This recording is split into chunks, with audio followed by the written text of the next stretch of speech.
I've been building a video game by myself for the last couple of weeks, and here's my progress so far. This week I was actually able to achieve seamless scene transitions. What that means is that when a player approaches a new scene, it will automatically load in so that the transition between scenes doesn't require any sort of loading screen. After doing some research, I learned that Unity has a very easy way of doing this with scene additive additions. And what this means is that once the player sets off some sort of trigger, then it will automatically load the scene that is set up in the inspector or in your code, so that the scene just appears in the spot that it's supposed to. And then once you go into a certain part of the next room, then you just unload the scene prior, and then everything is all said and done. The only issue that I ran into when working on this was having to deal with moving the player between scenes since the player is loaded in the jail cell scene. Well, I was actually able to create a prefab of the player like I was talking about trying to do in a previous episode. I knew that the scene transitions would require some sort of prefab because that exists outside of scenes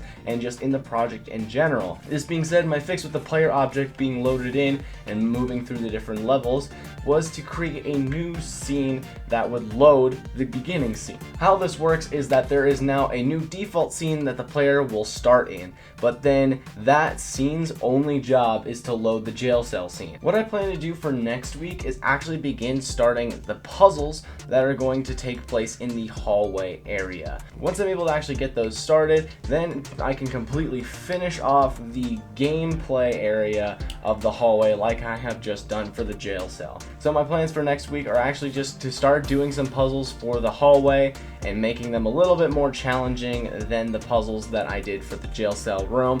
Then once I have that all finished, I can actually start building and designing the library, which will be the main course of the demo area for Mind Game.